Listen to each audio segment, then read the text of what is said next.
Everyone, welcome to let's study YouTube platform. हम BPSC TRE 2 का preparation कर रहे हैं, जिसमें हम विज्ञान को पढ़ रहे थे। हमने कक्षा 6, 7 और 8 का SCERT और NCERT दोनों को मर्ज करके पूरा चैप्टर वाइज हम पढ़े थे। उसके बाद हम कक्षा 9 का पढ़ रहे हैं, जिसमें हम इसको चैप्टर वाइज जो हमारे इंपॉर्टेंट क्वेश्चन है उसको हम सॉल्व कर रहे हैं। इसमें आज ये हमारा तीसरा लेक्चर है, जिसमें हम देखेंगे हमने गुरुत्वाकर्षण के पहले पार्ट तक गति एवं कार्य समय तक हम लोग कंप्लीट कर चुके थे। आज ये हमारा गुरुत्वाकर्षण बल है, पार्ट 10 है। ठीक है, इसके बारे में हम थोड़ा सा और पढ़ लेते हैं। क्वेश्चन शुरू करने से पहले बस थोड़ा सा इसके बारे में पढ़ लेते हैं, देख लेते हैं।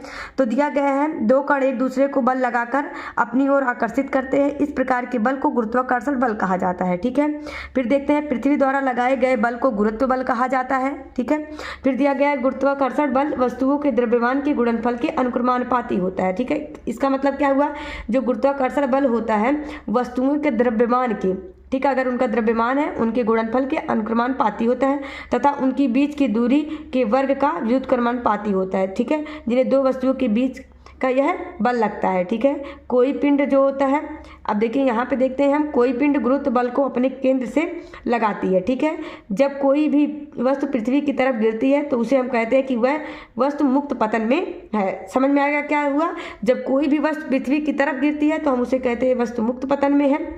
अब उसके बाद आगे देखते हैं, मुक्त रूप से गिरते हुए पिंड के गुरुत्व बल के कारण उत्पन्न त्वरण को गुरुत्वीय त्वरण कहा जाता है। ठीक है, मान लीजिए कोई मुक्त रूप से गिर रहा है कोई पिंड, तो उसके जो गुरुत्व बल के कारण उत्पन्न त्वरण हो रहा है उसको हम गुरुत्वीय त्वरण कहते हैं। द्रव्यमान वस्तु में उपस्थित कुल पदार्थ की मात्रा है, यह वस्तु के जड़त्व की माप होती है। ठीक है, फिर हम देखते हैं, भार किसी वस्तु पर लगने वाला वह बल है जिसमें पृथ्वी किसी वस्तु को अपने केंद्र की ओर खींचती है। ठीक है, इतना समझ में आ गया। द्रव में रखी किसी वस्तु के ऊपर की ओर, और जिसे क्या होता है कि जब मान ली द्रव में कोई वस्तु रखी हुई है तो वस्तु के ऊपर और उसके ऊपर की ओर द्रव के बल लगाने की प्रवृत्ति को उत्प्लावता कहा जाता है। ठीक है, समझ में आ गया, उत्प्लावन बल कहा जाता है। मान लीजिए कोई द्रव जो है किसी पदार्थ पर जो बल लगाती है उसको क्या कहा जाता है, उत्प्लावता बल कहा जाता है। ठीक है, जी समानुपातिक रूप से स्थिर रहता है और ब्रह्मांड के सभी स्थानों पर इसका मान समान रहता है। ठीक है, इसलिए इसे सार्वत्रिक गुरुत्वाकर्षण स्थिरांक कहा जाता है। ठीक है, तो कैपिटल जी को क्या कहा जाता है, सार्वत्रिक गुरुत्व स्थिरांक कहा जाता है। इसका मान याद रख लीजिए आप लोग, 6.673 × 10⁻⁻11 न्यूटन मीटर स्क्वायर kg-2। ठीक है, या फिर kg इनवर्स। ठीक है, स्क्वायर। इसका एसआई मात्रक हम देख लेते हैं, तो क्या होता है, मीटर स्क्वायर kg स्क्वायर -2। ठीक है, इतना समझ में आ गया। चलिए गुरुत्वीय त्वरण का मान देख लेते हैं, 9.8, उसके बाद मीटर पर सेकेंड स्क्वायर। ठीक है, किसी वस्तु की सतह के लंबवत लगने वाले बल को प्रणोद बल कहा जाता है। अब इसको समझिए, प्रणोद बल क्या होता है, किसी वस्तु की सतह के लंबवत लगने वाले बल को प्रणोद बल कहा जाता है। इसका एसआई मात्रक न्यूटन है। ठीक है, प्रति एकांक क्षेत्रफल पर लगने वाले प्रणोद को दाब कहा जाता है। इसका एसआई मात्रक न्यूटन मीटर स्क्वायर है। ठीक है, इसे पास्कल भी कहते हैं। ठीक है, इतना समझ में आ गया। यहाँ से थोड़ा सा हम और देख लेते हैं, जब किसी वस्तु को किसी तरल में पूर्ण या आंशिक रूप से डुबाया जाता है तो वह ऊपर की ओर क्या लगता है, एक बल लगाता है। ठीक है, जो वस्तु द्वारा हटाए गए तरल के भार के बराबर होता है। ठीक है, तो जितना मतलब उस पर बल लगेगा वह जो वस्तु द्वारा जो हटाया गया तरल का भार होता है उसके बराबर होता है। ठीक है, कागज की गेंद की अपेक्षा कागज पर वायु लगाया गया प्रतिरोध अधिक होता है। ठीक है, अगर हम कागज की गेंद की अपेक्षा देखें तो कागज पर वायु द्वारा लगाया गया प्रतिरोध अधिक होता है। वायु भी कागज को इधर उधर हटा सकती है, अतः कागज की शीट भी उससे परिवर्तन के रूप में गेंद में मंद गिरेगी। ठीक है, गुरुत्वीय त्वरण का मान पृथ्वी की अन्य जगहों की अपेक्षा ध्रुवों पर अधिक होता है। तो यहाँ से बहुत बार एग्जाम में क्वेश्चन बना हुआ है कि गुरुत्वीय त्वरण का मान पृथ्वी की अन्य जगहों की अपेक्षा ध्रुवों पे सबसे अधिक होता है, क्योंकि अगर हम आगे देखें, क्योंकि पृथ्वी का ध्रुव अन्य जगहों की अपेक्षा चपटा है, जिससे पृथ्वी के केंद्र से कम हो जाता है, जिससे त्वरण का मान बढ़ जाता है। ठीक है, तो इतना याद रखिएगा कि जो हमारा गुरुत्वीय त्वरण का मान है ये ध्रुवों पर अत्यधिक होता है। ठीक है, चलिए हम इससे अब क्वेश्चन सॉल्व कर लेते हैं। यहाँ से देख लीजिए फार्मूला, F बराबर G/m1m2/r² होता है। ठीक है, जहाँ G का मान क्या है, 6.67 × 10⁻11 न्यूटन मीटर स्क्वायर पर kg स्क्वायर है। ठीक है, अब ये इसका क्या है, पृथ्वी पर उसकी सतह पर रखी किसी वस्तु के बीच लगने, मान लीजिए कोई दो वस्तु हैं, उनके बीच हम देखें कि कितना बल लग रहा है, कितना गुरुत्वाकर्षण बल लग रहा है, उसको ज्ञात करने का सूत्र यही होता है, F बराबर G/m1m2/r²। जहाँ पृथ्वी का द्रव्यमान m1 है, वस्तु का द्रव्यमान m2 है, उनके बीच की दूरी r है उनके बीच लगने वाला बल F है और सर्वात्रिक गुरुत्वाकर्षण नियतांक G है। ठीक है, तो एग्जाम में ये पूछ सकता है, तो इस फार्मूले को याद रखे रहेगा, F G/m/m2/r²। ठीक है, इस पे रिलेटेड क्वेश्चन भी एग्जाम में हमारे आ जाते हैं। ठीक है, यहाँ से हम क्वेश्चन देखते हैं। तो हमारा पहला क्वेश्चन है, गुरुत्वाकर्षण बल के संदर्भ में निम्नलिखित कथनों पर विचार कीजिए। ठीक है, यह नियम सभी पिंडों पर लागू होता है, चाहे वे विश्व में कहीं भी हो। ठीक है, तो यह हमारा ऑप्शन सही है।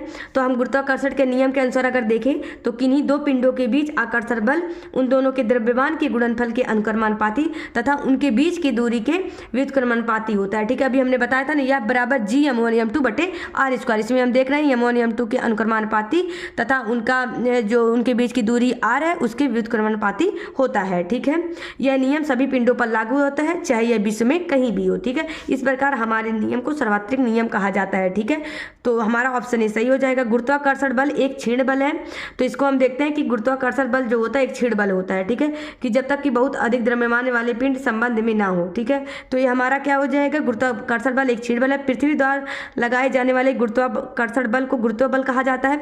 तो अभी हमने बताया कि जो पृथ्वी द्वारा जो बल लगाया जाता है उसी को गुरुत्वाकर्षण बल कहा जाता है। ठीक है, तो हमारा ऑप्शन 1, 2, 3 तीनों सही हो जाएगा। ठीक है, चलिए फिर हम नेक्स्ट क्वेश्चन देखते हैं। यहाँ से क्या है, सर्वात्रिक गुरुत्वाकर्षण स्थिरांक का मान निम्नलिखित में से कितना होता है। ठीक है, तो अभी हमने इसको बताया था कि कितना होता है, 6.67 × 10⁻⁻11। ठीक है, अगर स्मॉल जी का गुरुत्वाकर्षण बल का मान पूछे तो 9.8 मीटर/सेकंड²।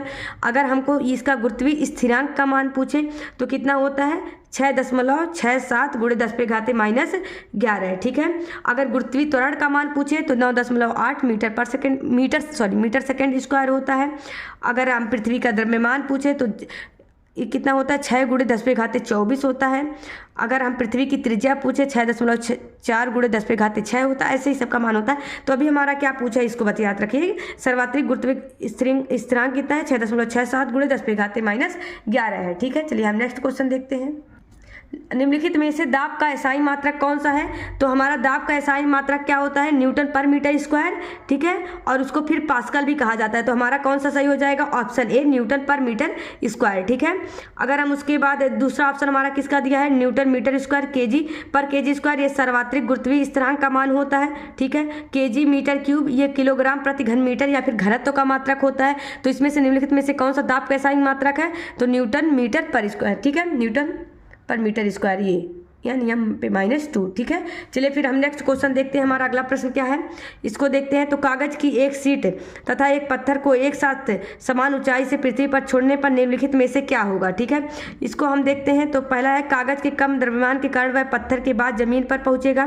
कागज पर लगने वाले घर्षण बल के कारण वह पत्थर के बाद जमीन पर पहुंचेगा। दोनों एक साथ जमीन पर पहुंचेंगे। पत्थर पर लगने वाले अधिक गुरुत्व के कारण यह कागज से पहले नीचे पहुंचेगा। ठीक है, तो इसमें हम देखते हैं, यहाँ से फिर हमारा क्वेश्चन है, देख लेते हैं। कागज की एक शीट तथा इसको हमने पढ़ा, तो फिर इसका हम कारण देखते हैं। तो क्या होगा, अगर देखिए जैसे इसमें कहा गया है, पृथ्वी पर कागज की एक शीट लेते हैं तथा पत्थर को समान ऊंचाई से अगर हम एक साथ नीचे छोड़ते हैं तो कागज पत्थर के बाद जमीन पर पहुंचता है। ठीक है, क्यों, ऐसा क्या कारण है, तो ऐसा वायु के प्रतिरोध के कारण होता है। जो गिरती हुई गतिशील वस्तु होती है वो घर्षण के कारण वायु उस पर क्या लगाती है, प्रतिरोध लगाती है। ठीक है, और कागज पर लगने वाला वायु का प्रतिरोध अधिक होता है।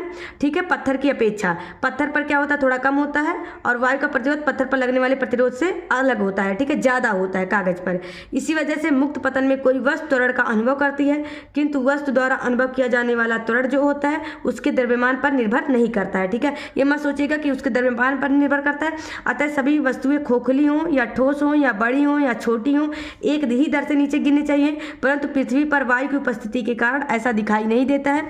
तो इसमें हमारा ऑप्शन सही हो जाएगा, कागज पर लगने वाले घर्षण बल के कारण वह पत्थर के बाद जमीन पर पहुंचेगा। तो इसमें हमारा ऑप्शन भी सही हो जाएगा। ठीक है, यहाँ पे हमारा क्वेश्चन दिया गया है, निम्नलिखित कथन पर विचार कीजिए। गुरुत्वीय बल पृथ्वी तल से ऊंचाई बढ़ने पर बढ़ता है परंतु ध्रुव से विषुवत वृत्त की ओर घटता है। ठीक है, दूसरा ऑप्शन दिया गया है, किसी वस्तु का द्रव्यमान पृथ्वी पर या अन्य ग्रह पर भी उतना ही रहता है परंतु भार जो होता है स्थान के साथ परिवर्तित होता रहता है। ठीक है, तो हमारा जो ऑप्शन 1 दिया गया है ये गलत है, क्योंकि गुरुत्वीय बल पृथ्वी तल से ऊंचाई बढ़ने पर कम हो जाता है। ठीक है, समझ में आ रहा है क्या समझ में आया आपको, क्योंकि गुरुत्वीय बल जो हमारा होता है, अगर हम पृथ्वी तल से जितनी ऊंचाई पर बढ़ते हैं वो कम हो जाता है। ठीक है, यह पृथ्वी तल के विभिन्न स्थानों पर भी परिवर्तित होता रहता है। अब इसका मान जो होता है ध्रुवों से विषुवत की ओर घटता रहता है। ठीक है, क्योंकि अभी हमने बताया जो गुरुत्वीय बल का मान होता है सबसे ज़्यादा कहाँ पे होता है, ध्रुवों पे होता है। ठीक है, और जैसे जैसे हम विषुवत रेखा की ओर आते हैं इसका मान क्या होता है, घटता जाता है। ठीक है, फिर हम देखते हैं पर 1 मिनट, उसका दूसरा ऑप्शन देखते हैं, किसी वस्तु का द्रव्यमान पृथ्वी पर 1 मिनट पृथ्वी पर या अन्य ग्रह पर भी उतना ही रहेगा। तो इसको हम देखते हैं, तो हमारा ये ऑप्शन किसी वस्तु का द्रव्यमान जो होता है प्रत्येक स्थान पर चाहे पृथ्वी पर हो या किसी अन्य ग्रह पर हो उतना ही रहता है। ठीक है, जबकि वस्तु का जो भार होता है इसके स्थान पर निर्भर करता है जो परिवर्तित हो सकता है। तो यहाँ से आप लोग ये याद रखिएगा क्योंकि एग्जाम में कन्फ्यूजन हो जाता है, द्रव्यमान नहीं बदलता है, उसका भार बदलता है। ठीक है, अतः हमारा ऑप्शन 1 गलत है। ठीक है, और हमारा ऑप्शन कौन सा सही है, ऑप्शन बी हमारा सही है। ठीक है, केवल 2 सही है। नेक्स्ट प्रश्न देखते हैं हमारा क्या दिया गया है, पृथ्वी के चारों ओर चंद्रमा की गति अपकेंद्री बल के कारण होता है। ऑप्शन 2 दिया गया है कि चंद्रमा का द्रव्यमान पृथ्वी की अपेक्षा कम है। ठीक है, तो इसको हम देखते हैं, हमारा कथन 1 क्या हो जाएगा, गलत हो जाएगा, क्योंकि जो पृथ्वी के चारों ओर चंद्रमा की गति होती है वो अपकेंद्री बल के कारण होती है। ठीक है, अपकेंद्री नहीं, अपकेंद्री बल के कारण आकर्षण बल केंद्र की ओर लगने वाले बल के कारण मिल पाता है। ठीक है, तथा दूसरा हमारा ऑप्शन सही है क्योंकि चंद्रमा का द्रव्यमान जो होता है पृथ्वी की अपेक्षा कम होता है। पृथ्वी का द्रव्यमान अभी हम बताए थे 6 × 10⁻24 kg है तथा उसकी त्रिज्या 6.4 × 10⁻6 है। लेकिन तो अगर हम चंद्रमा का देखें द्रव्यमान तो इसका 7.36 × 10⁻22 है। ठीक है, तथा त्रिज्या 1.74 × 10⁻6 मीटर है। तो यहाँ से हमको क्या समझ में आया कि चंद्रमा का द्रव्यमान जो है पृथ्वी की अपेक्षा कम है। ठीक है, चलिए हम नेक्स्ट प्रश्न देखते हैं। तो हमारा इसमें ऑप्शन केवल ये दूसरा सही होगा, पहला गलत होगा। ठीक है, दूसरा हम देखते हैं, चंद्रमा पर किसी वस्तु का भार पृथ्वी पर भार की तुलना में कितना होगा। तो इसको हम देखते हैं, तो चंद्रमा का जो द्रव्यमान है पृथ्वी की अपेक्षा कम होता है। ठीक है, इस कारण चंद्रमा वस्तुओं पर कम आकर्षण बल लगाता है। चंद्रमा पर वस्तु का भार पृथ्वी के भार का 1/6वां भाग होता है। ठीक है, तो अभी यहाँ पे बताएं कि भार अलग होता है लेकिन तो द्रव्यमान किसी वस्तु का वो चाहे जिस ग्रह पे हो वो सेम होगा।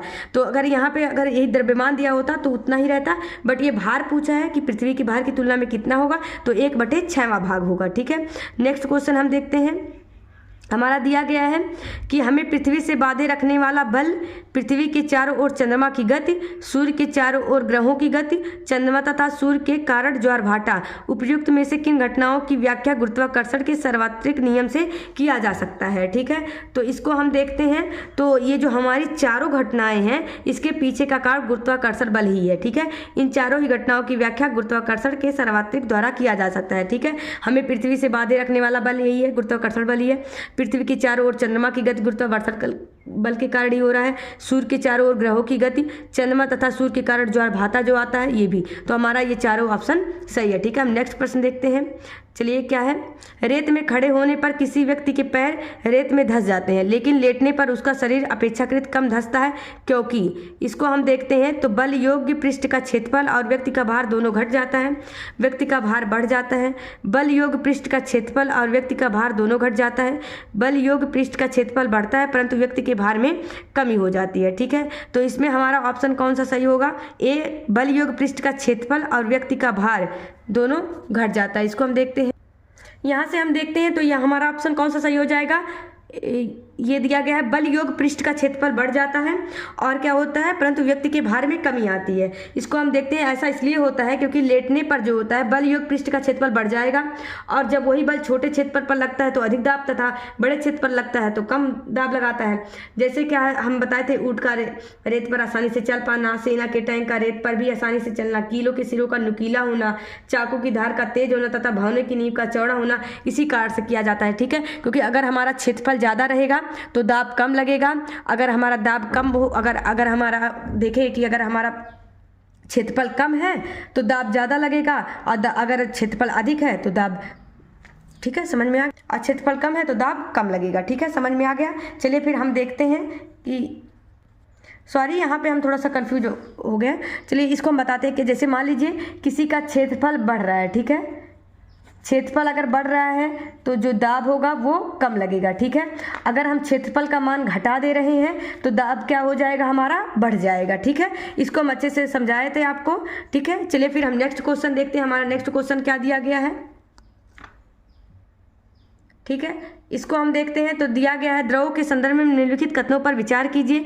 किसी तरल द्रव में डुबोए जाने पर सभी वस्तुओं पर उत्प्लावन बल लगता है।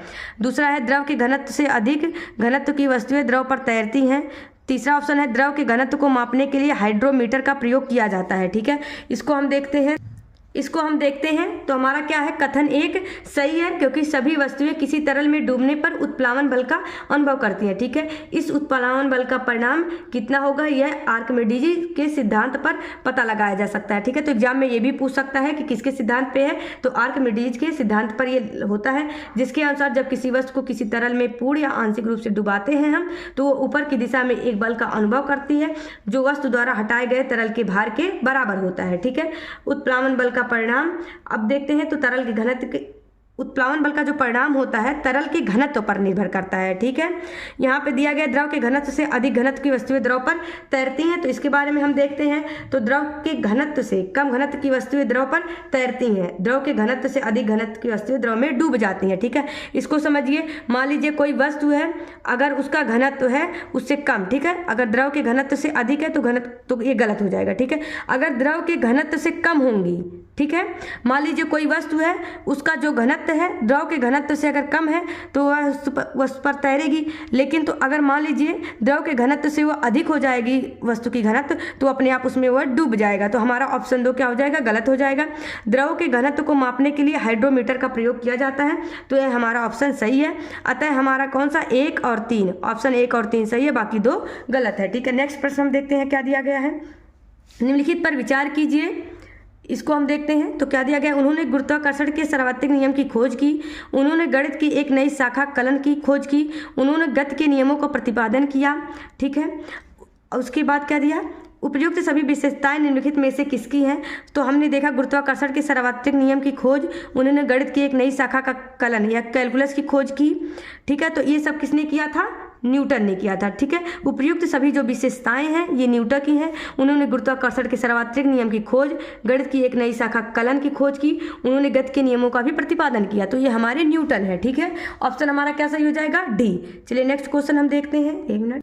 यहाँ से हम क्वेश्चन देखते हैं। किसी पिंड का विस्थापन शून्य है तो बल द्वारा उस पिंड पर किया गया कार्य भी शून्य होगा। ठीक है, उसके बाद ऑप्शन 2 देखते हैं। ऊर्जा को ना तो उत्पन्न किया जा सकता है और ना ही इसका विनाश किया जा सकता है, परंतु इसका एक रूप से दूसरे रूप में रूपांतरण किया जा सकता है। ठीक है, तो यह भी हमारा ऑप्शन इसमें से दिया गया है। इस उपयुक्त में से कौन सा सही है, तो हमारा पहला और दूसरा ऑप्शन दोनों सही है, क्योंकि कार्य करने के लिए अगर हम देखें तो 2 हमको दशाएं होनी चाहिए, वस्तु पर कोई बल लगना चाहिए, वस्तु विस्थापित होना चाहिए। ठीक है, और इस विस्थापन का मान शून्य ना हो, अन्यथा किए गए कार्य का मान भी शून्य हो जाएगा। ठीक है, तो हम इसी वजह से हम कार्य में केवल परिमाण होता है तथा कोई दिशा नहीं होती है। ठीक है, इतना समझ में आ गया। तो किसी पिंड का विस्थापन शून्य है तो बल द्वारा उस पिंड पर किया गया कार्य भी शून्य होगा। ठीक है, तो इस वजह से हमारा ऑप्शन पहला और दूसरा दोनों सही है। ठीक है, चलिए नेक्स्ट प्रश्न हम देखते हैं क्या है। दिया गया निम्नलिखित कथनों पर विचार कीजिए। कार्य का मात्रक जूल होता है, ठीक है, शक्ति का मात्रक वाट होता है, ऊर्जा का मात्रक न्यूटन होता है। उपर्युक्त कथनों में से कौन सा सही नहीं है। ठीक है, तो इसमें हम देखते हैं कि तो कार्य का मात्रक क्या होता है, जूल होता है, शक्ति का मात्रक वाट होता है, तो ऊर्जा का मात्रक, ठीक है, अगर देखिए कार्य का मात्रक जो जूल होता है, ऊर्जा का मात्रक भी जूल ही होता है। ठीक है, अतः हमारा ऑप्शन तीसरा क्या हो जाएगा, गलत हो जाएगा। ठीक है, हमारा पहला और दूसरा सही है, ऊर्जा का मात्रक भी जूल ही होता है, तो अतः हमारा पहला और दूसरा ऑप्शन सही है। ठीक है, समझ में आ गया। इसमें पूछा है कौन सा सही नहीं है, तो हमारा केवल 3 सही नहीं है, बाकी का 2 सही है। ठीक है, नेक्स्ट प्रश्न हम देखते हैं कि क्या दिया गया है।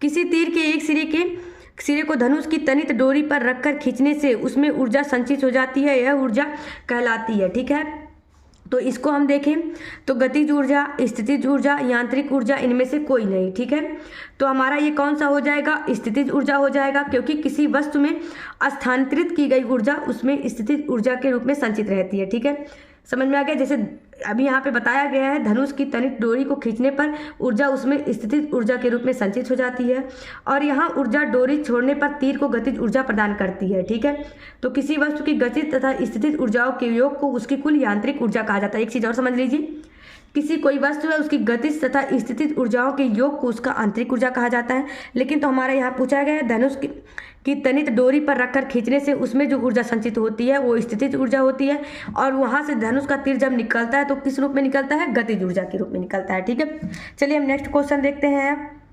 यहाँ पे हम देखते हैं क्वेश्चन दिया गया है। अब हमारा चैप्टर ध्वनि स्टार्ट हो जाता है यहाँ से। तो दिया गया है, एक मिनट, यहाँ पे क्वेश्चन दिया गया है, ध्वनि के संदर्भ में निम्नलिखित कथनों पर विचार कीजिए। ध्वनि तरंगे अनुप्रस्थ तरंगे है, तो ये तो गलत है। किसी माध्यम से ध्वनि का संचरण माध्यम के कणों के संचरण के कारण होता है। ध्वनि तरंगों निर्वात में भी संचारित हो सकते हैं। इनमें से कौन सा सही नहीं है? तो इसमें हम देखते हैं हमारा तीनों ऑप्शन गलत है। क्यों?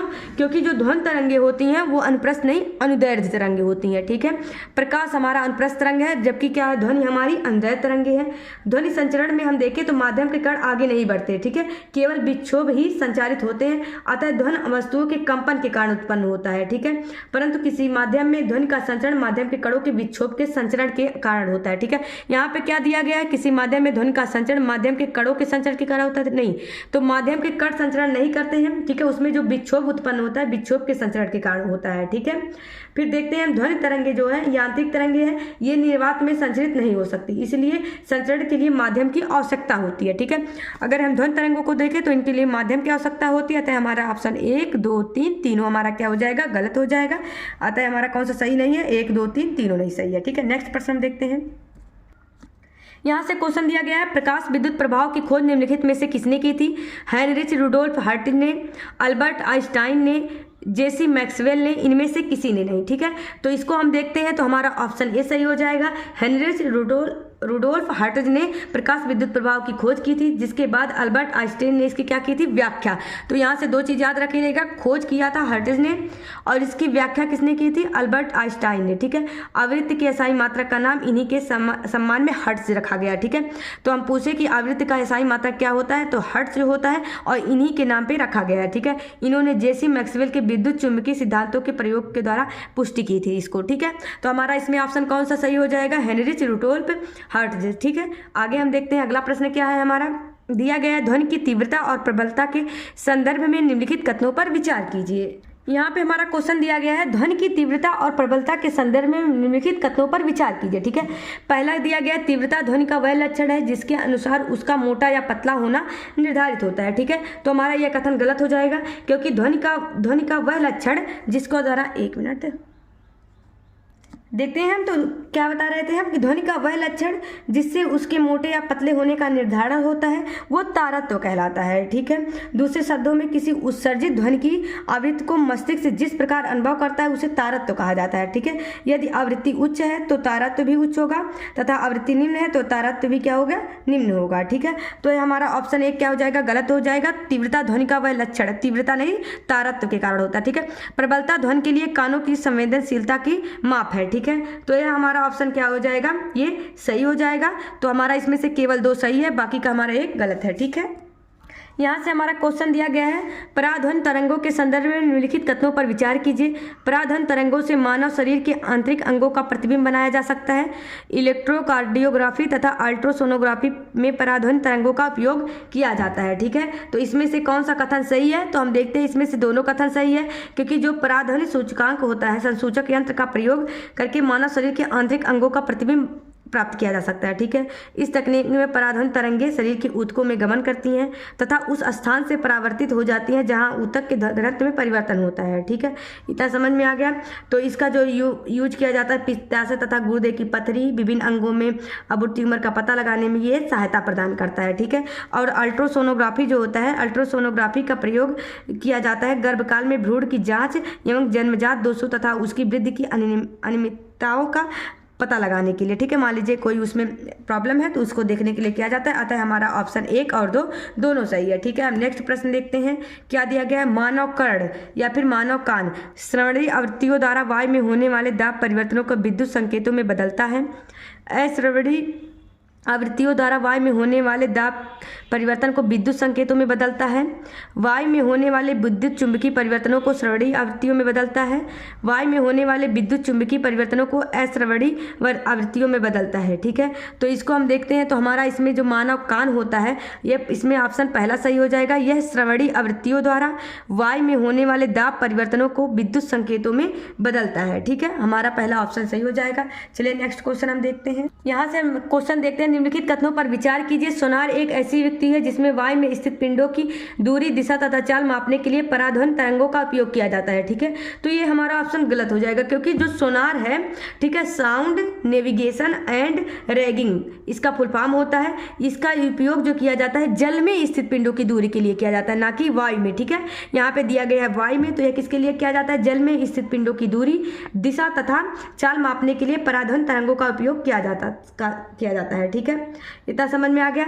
और ऑप्शन बी देखते हैं, चमगादड़ जो होता है गहन अंधकार में भोजन की खोज के लिए पराध्वनि तरंगे उत्सर्जित करता है। ठीक है, तो यह जो हमारा होता है ये सही होता है, क्योंकि जो चमगादड़ होता है गहन अंधकार में ये भोजन खोजने के लिए उड़ते समय पराध्वनि तरंगे उत्सर्जित करता है तथा अवरोध से टकराकर परावर्तन के पश्चात इसका जो सूचना होता है इकट्ठा करता है। इससे चमगादड़ को पता चलता है कि कीट कहाँ पर है और वह किस प्रकार का आता है। हमारा कथन जो हो जाएगा ये दो सही हो जाएगा। ठीक है, और जैसे ऐसे ही होती हैं पाइपाइज मछलियाँ भी अंधेरे में संचालन व भोजन की खोज में पराध्वनि तरंगे का उत्पन्न करती हैं। ठीक है, तो हमारा यहाँ से ऑप्शन 2 सही हो जाएगा, ऑप्शन 1 गलत है। ठीक है, यहाँ से हमारा क्वेश्चन दिया गया, निम्नलिखित कथनों पर विचार कीजिए। ऐसे भागों की सफाई जहाँ तक पहुँचना कठिन है। 2 दिया गया, धातु के ब्लॉक पिंडों में दोषी की जांच, गुर्दे की पथरी को बारीक कणों में तोड़ना। उपयुक्त कथनों में से कौन सा पराश्रव्य ध्वनियों या पराध्वनियों के अनुप्रयोग है? ठीक है, तो इसमें से हम अगर देखें तो हमारा ऑप्शन 1, 2, 3 तीनों ही पराश्रव्य ध्वनियों का उपयोग किया जाता है। ठीक है, तो हमारा 1, 2, 3 तीनों सही हो जाएगा। ठीक है, यहाँ से हम देखते हैं नेक्स्ट चैप्टर, हम बीमार क्यों होते हैं, उसमें देखते हैं। तो वायरस के बारे में हमको यहाँ पे पढ़ना है, बैक्टीरिया के बारे में पढ़ना है। ठीक है, चलिए इससे रिलेटेड जो क्वेश्चन दिया गया इसको देख लेते हैं। वायरस मानव शरीर में प्रवेश करते हैं और अपने जीवन प्रक्रिया के लिए हमारी मशीनरी का उपयोग करते हैं। ठीक है, तो हमारा ऑप्शन ये क्या हो जाएगा? सही हो जाएगा। एडवर्ड जेनर ने चेचक के टीके की खोज की थी, तो हमारा ऑप्शन 2 भी सही है। ठीक है, अतः हमारा पहला और दूसरा ऑप्शन दोनों सही है। ठीक है, चलिए हम नेक्स्ट क्वेश्चन देखते हैं। इसमें देखते हैं प्रतिरक्षा तंत्र के संदर्भ में निम्नलिखित कथनों पर विचार कीजिए। HIV संक्रमण में वायरस प्रतिरक्षा तंत्र पर आक्रमण करते हैं। ठीक है, गंभीर संक्रामक रोग प्रतिरक्षा तंत्र की असफलता को दर्शाते हैं। टीकाकरण का सामान्य नियम यह है कि शरीर में विशिष्ट संक्रमण प्रविष्ट कराकर प्रतिरक्षा तंत्र को मूर्ख बनाया जा सकता है। ठीक है, इसमें हमारा ऑप्शन 1, 2, 3 तीनों सही है, क्योंकि HIV संक्रमण में वायरस प्रतिरक्षा तंत्र पर आक्रमण करते हैं। ठीक है, उसका दूसरा गंभीर संक्रामक रोग होते हैं वो प्रतिरक्षा तंत्र की असफलता को दर्शाते हैं, ये भी सही है। टीकाकरण का सामान्य नियम यह होता है कि थोड़ा सा जो संक्रमण होता है उसको हमारे शरीर में ही प्रविष्ट करा दिया जाता है तथा जिससे हमारी बॉडी क्या होती है? प्रतिरक्षा तंत्र का निर्माण कर लेती है। इससे क्या होता है? हम रोग से बच जाते हैं। तो हमारा 1, 2, 3 तीनों ऑप्शन सही है। ठीक है, यहाँ से देखिए निम्नलिखित कथनों पर विचार कीजिए। क्षय रोग वायु द्वारा संचारित हो सकता है, हैजा दूषित पानी से संचारित हो सकता है, एड्स केवल लैंगिक संपर्क से संचारित हो सकता है। तो इसमें हमारा ऑप्शन क्षय रोग जो होता है वायु द्वारा संचारित होता है, ये सही है। हैजा जो होता है दूषित पानी से संचारित होता है, ये भी सही है। एड्स केवल लैंगिक संपर्क से, तो यहाँ पे केवल लगा दिया है, तो लैंगिक संपर्क से तो होता ही है। बाकी इसका अतिरिक्त स्थानांतरण भी इसका होता है, जैसे गर्भावस्था में रोगी माता से शिशु को हो जाता है अथवा माता द्वारा शिशु को स्तनपान द्वारा भी होता है।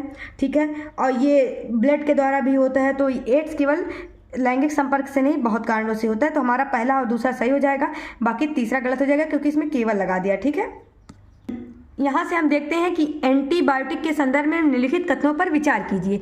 ये सामान्यतः बैक्टीरिया के महत्वपूर्ण जैव रासायनिक मार्ग को बंद कर देते हैं। तो जो हमारे एंटीबायोटिक होते हैं ये बैक्टीरिया के महत्वपूर्ण जैव रासायनिक मार्ग को बंद कर देते हैं। ठीक है, जैसे हम देखते हैं बहुत से बैक्टीरिया अपनी रक्षा के लिए कोशिका भित्ति बना लेते हैं। पेनिसिलिन उनकी इस प्रक्रिया को बाधित कर देता है। ठीक है, जिस कारण वे कोशिका भित्ति नहीं बना पाते और सरलता से मर जाते हैं। ठीक है, मानव की कोशिकाओं में कोशिका भित्ति नहीं होती है, इसलिए पेनिसिलिन का प्रभाव उन पर नहीं होता। अतः हमारा जो पहला कथन हो जाएगा वो तो सही हो जाएगा। दूसरा देखिए, वायरस में बैक्टीरिया जैसा कोई मार्ग नहीं होता है। ठीक है, ये वायरस संक्रमण भी कारगर होते हैं जिससे बाधित करने से मृत्यु हो जाए। इसी कारण कोई एंटीबायोटिक जो वायरस होता है ये संक्रमण पर प्रभावकारी नहीं होता है। ठीक है, इतना समझ में आ गया। तो हमारा ऑप्शन 2 गलत हो जाएगा और पहला जो क्या होता है, पहला हमारा ऑप्शन सही है। ठीक है, यहाँ से देखते हैं तो फिर हमारा ये लास्ट चैप्टर है उसमें हम देखते हैं कार्बन डाइऑक्साइड के स्थिरीकरण के संदर्भ में निम्नलिखित कथनों पर विचार कीजिए।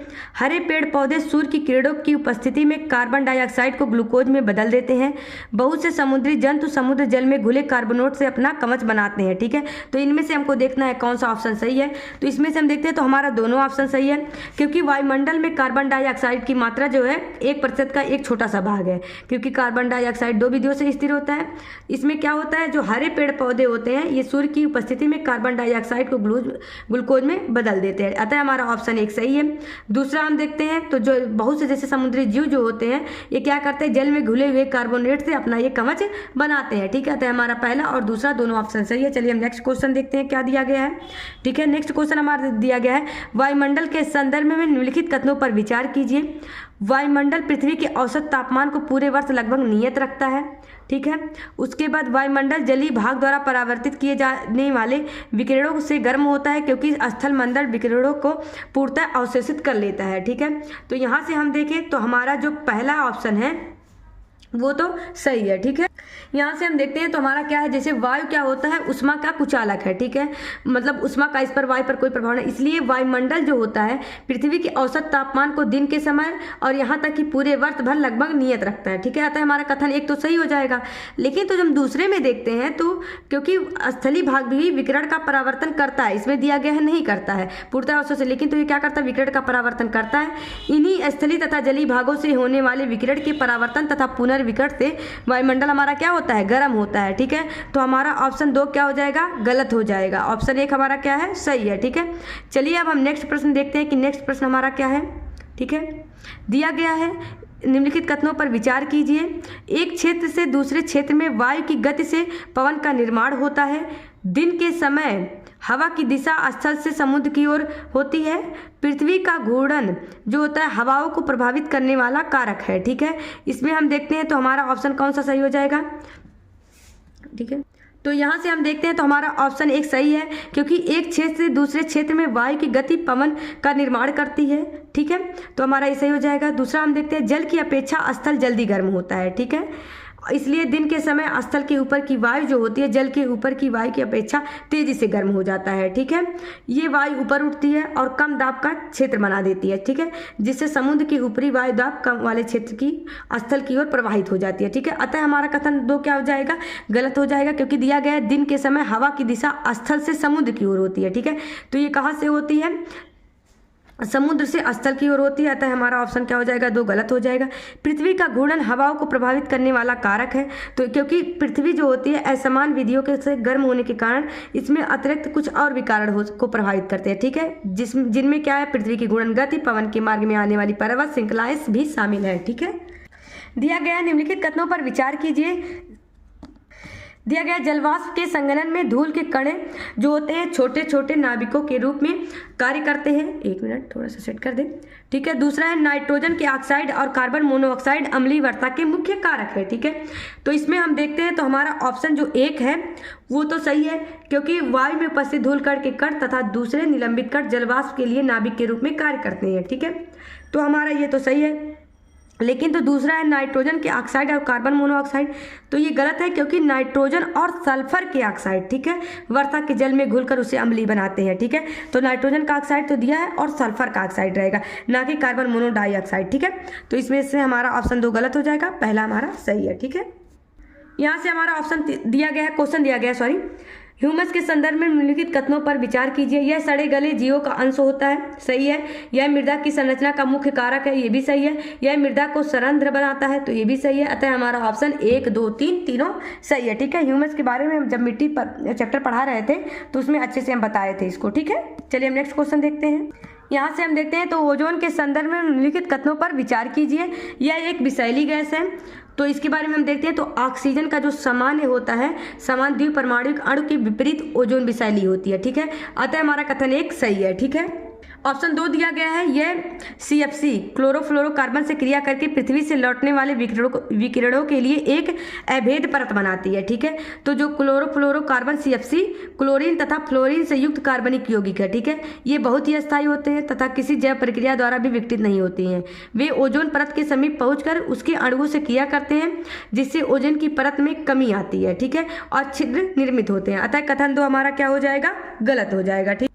ऑप्शन 3 देखते हैं तो यह सूर्य से आने वाले हानिकारक विकिरणों का अवशोषण करती है, ठीक है। ये सही है क्योंकि ओजोन परत जीवों के लिए एक रक्षा परत का कार्य करती है। यह सूर्य से आने वाली हानिकारक विकिरणों को अवशोषण कर लेती है, ठीक है। अतः हमारा ऑप्शन 1 और 3 दोनों सही है, ठीक है।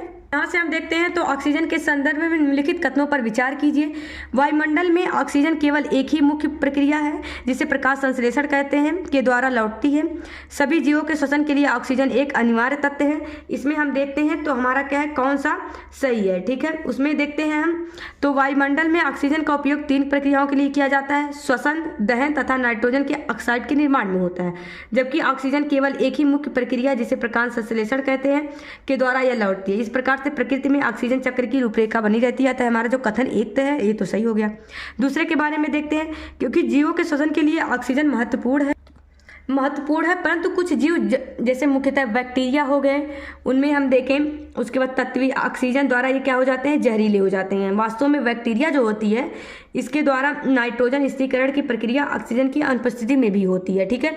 तो हमारा 2 गलत हो जाएगा, हमारा ऑप्शन 1 सही है, ठीक है।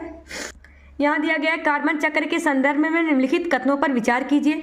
वायुमंडल से कार्बन डाइऑक्साइड का उपयोग पौधों द्वारा प्रकाश संश्लेषण के माध्यम से ग्लूकोज बनाने में होता है। ऑप्शन 2 दिया गया है जीवों द्वारा श्वसन की क्रिया के माध्यम से ग्लूकोज को कार्बन डाइऑक्साइड में बदल दिया जाता है, ठीक है।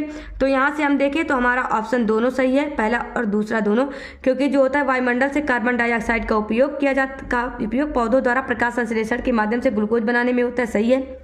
जीवों द्वारा श्वसन की क्रिया के माध्यम से ग्लूकोज को कार्बन डाइऑक्साइड में बदल दिया जाता है, ठीक है। तो ऐसे हमारा ऑप्शन पहला और दूसरा दोनों सही है, ठीक है। यहाँ से हमारा चैप्टर है खाद्य संसाधनों में सुधार, ठीक है। तो हमारा जो पहला क्वेश्चन दिया गया है, निम्नलिखित में से किस पौधे से तेल प्राप्त किया जाता है, मसूर, सूरजमुखी, फूलगोभी, गुड़हल, ठीक है। तो इसमें हम देखते हैं सूरजमुखी से हमको क्या प्राप्त होता है, तेल प्राप्त होता है, ऐसा है हमारा ऑप्शन बी सही हो जाएगा। नेक्स्ट क्वेश्चन देखते हैं, निम्नलिखित में से कौन सा कार्बोहाइड्रेट का स्रोत नहीं है, चावल, बाजरा, ज्वार, चना, ठीक है। तो इसमें हमारा जो चावल है ये भी कार्बोहाइड्रेट का स्रोत है, बाजरा भी, ज्वार भी। हमारा डी जो चना है ये कार्बोहाइड्रेट का स्रोत नहीं है, तो अतः हमारा ऑप्शन डी गलत हो जाएगा। नेक्स्ट क्वेश्चन, निम्नलिखित में से कौन सा गलत कथन चुनिए। श्वेत क्रांति का अर्थ दुग्ध उत्पादन को बढ़ाना है, सही है। नीली क्रांति का अर्थ मत्स्य उत्पादन को बढ़ाना है, ये भी सही है, ठीक है। दिया गया नीली क्रांति का तीसरा दिया गया है पर्यावरणीय गुणवत्ता के साथ समझौता किए बिना खाद्य उत्पादन में वृद्धि संधारणी कृषि कहलाती है, तो ये भी हमारा ऑप्शन सही है। उपरोक्त में से कोई नहीं, ठीक है। तो हम देखते हैं कि इसमें से गलत कथन दिया था चूज करने के लिए, तो हमारा इसमें से तीनों कथन सही है, अतः हमारा डी ऑप्शन सही हो जाएगा। उपरोक्त में से कोई गलत नहीं है, तीनों सही है, ठीक है। देश की खाद्य समस्या को हल करने के लिए निम्नलिखित में से कौन सा आवश्यक है, उत्पादन को बढ़ाना तथा खाद्यान्न का भंडारण करना, ऑप्शन ए सही है। लोगों को आसानी से खाद्यान्न का मिलना, ये भी सही है। लोगों के पास अन्न खरीदने के लिए धन का होना, ये भी सही है। और उपरोक्त सभी, तो हमारा डी ऑप्शन सही हो जाएगा। इसमें देश की खाद्य समस्या को हल करने के लिए तीनों आवश्यक है, ठीक है। नेक्स्ट क्वेश्चन हम देखते हैं कि सही वाक्यों को चुनिए, ठीक है। यहाँ से दिया गया है संकरण का अर्थ आनुवांशिक रूप से 2 असमान पादपों के बीच क्रॉसिंग कराना होता है, ठीक है। तो हमारा ऑप्शन तो ये तो सही हो जाएगा। 2 किस्मों के बीच किए जाने वाले संकरण अंतरा स्पीजीक संकरण कहलाता है, ठीक है। इसको हम देखते हैं, खरपतवार फसलों को निम्नलिखित में से किस प्रकार प्रभावित करते हैं। वृद्धि करने से पहले ही खेत में पादप को नष्ट करके, पादप की वृद्धि को प्रभावित करके, पादप के अन्य संसाधनों में प्रतियोगिता के कारण पोषक पदार्थों की उपलब्धता में कमी करके, ठीक है। तो इसको हम देखते हैं तो हमारे छठवीं का क्या सही हो जाएगा, सी सही हो जाएगा, क्योंकि क्या करता है ये पादप के अन्य संसाधनों में प्रतियोगिता करता है, ठीक है। और उनके पोषक पदार्थ को क्या करता है, अपने में ग्रहण कर लेता है, जिससे पोषक पदार्थ की क्या हो जाती है, उपलब्धता में कमी हो जाती है। तो ये कमी करके क्या करता है, खरपतवार फसलों को प्रभावित करते हैं, ठीक है। तो हमारा ऑप्शन सी सही हो जाएगा, ठीक है। यहाँ से हम देखते हैं तो दिया गया हमारा क्वेश्चन, मधुमक्खी की निम्नलिखित जातियां स्पीसीजों में से कौन सी स्पीसीज इटली की है, ठीक है। तो ये हमारा क्वेश्चन दिया गया है, इसको याद रखिए रहिएगा। तो Apis dorsata, Apis florea, Apis cerana indica, Apis mellifera, तो ये कौन सा हो जाएगा, जो हमारा 7वां इसका डी हो जाएगा। एपिस मेलिफेरा जो है मधुमक्खी की वह जाति है जो इटली की है, ठीक है। खाद के बारे में सही वाक्य चुनिए। दिया गया खाद में जैव पदार्थों की मात्रा अधिक होती है और पोषक पदार्थों की मात्रा कम होती है, ठीक है। इसको हम देखते हैं। फिर दिया गया यह रेतीली मृदा में जल धारण क्षमता को बढ़ाती है। उसके बाद क्या दिया गया है, रेतीली मृदा में उसकी यह चिकनी मृदा से अतिरिक्त जल को बाहर निकालने में सहायता प्रदान करती है। इसकी अत्यधिक उपयोग पर्यावरण को प्रदूषित करता है क्योंकि यह जंतु के उत्सर्जित अपशिष्ट से बनी होती है। ठीक है, तो इसमें से हमारा ऑप्शन कौन सा सही हो जाएगा, इसको हम देखते हैं। तो इसमें से हमारा ऑप्शन पहला और दूसरा, इसमें यह खाद्य में जैव पदार्थों की मात्रा अधिक होती है और ये पोषक पदार्थों की मात्रा कम होती है। ठीक है, हमने बताया था खाद के बारे में बताए थे, तो खाद में जैव पदार्थ की मात्रा तो अधिक होती है, पोषक पदार्थ की मात्रा कम होती है, तो ऑप्शन ए सही है। ठीक है, तो पहला, यह रेतीली मृदा में जल धारण क्षमता को बढ़ाती है, 2 भी सही है। ठीक है, यह चिकनी मृदा में अतिरिक्त जल को बाहर निकालने में, तो ये गलत हो जाएगा। इसकी अत्यधिक उपयोग पर्यावरण को प्रदूषित ये नहीं करता है। ठीक है, उर्वरक प्रदूषित करता है, हमारा खाद प्रदूषित नहीं करता है। ठीक है, तो होता है हमारा ऑप्शन बी, जिसमें पहला और दूसरा सही है, बाकी का जो गलत को ये तीसरा और चौथा गलत है। ठीक है, नेक्स्ट क्वेश्चन हम देखते हैं। इसमें दिया गया पशुपालन निम्नलिखित में से किसके उद्देश्य के लिए किया जा सकता है? दुग्ध उत्पादन के लिए, कृषि कार्य के लिए, मांस उत्पादन के लिए। तो इसमें हम देखते हैं, तो हमारा ऑप्शन कौन सा सही हो जाएगा? दूध उत्पादन के लिए किया जा सकता है पशु का, कृषि कार्य के लिए और मांस उत्पादन के लिए। ठीक है, अंडा तो देगा नहीं पशु।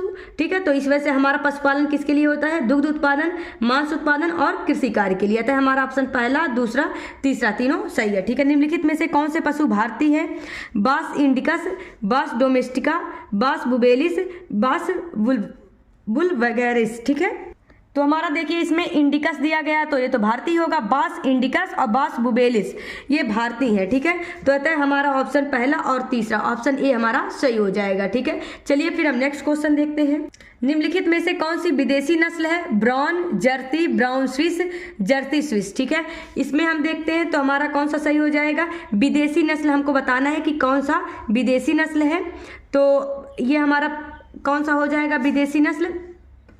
जर्सी तो हमारा भारतीय है। ठीक है, तो इसमें हम देखते हैं कौन सा एक। यहाँ से हम नेक्स्ट क्वेश्चन देखते हैं। दिया गया है मुर्गी पालन निम्नलिखित में से किसकी वृद्धि के लिए किया जाता है? ठीक, तो पहला दिया गया अंडा उत्पादन, तो किया जाता है। पंख उत्पादन गलत हो जाएगा। चिकन मांस सही है। दुग्ध उत्पादन गलत है। ठीक है, तो होता है हमारा ऑप्शन पहला और तीसरा सही हो जाएगा। ठीक है, दिया गया कुक्कुट मुर्गियां निम्नलिखित रोगजनकों में किसके प्रति सुग्राह्य है? ठीक है, इसको देखते हैं। दिया गया है विषाणु, जीवाणु, कवक और उपरोक्त सभी, तो हमारा विषाणु, जीवाणु, कवक तीनों सही हो जाएगा। ठीक है, दिया गया निम्नलिखित में से कौन सी मछली जल की सतह पे भोजन प्राप्त करती है? रोहू, मृगल, सामान्य क्रॉप, कटला। तो इसमें हम देखते हैं, तो हमारा हो जाएगा जो कटला है, ये मछली जल की सतह से भोजन प्राप्त करती है। तो रहता है हमारा ये क्वेश्चन सही हो जाएगा। यहाँ से हमारा सारा चैप्टर कंप्लीट होता है। आप लोग इतना तैयार करिए, 9th का पूरा कंप्लीट हो गया। ठीक है।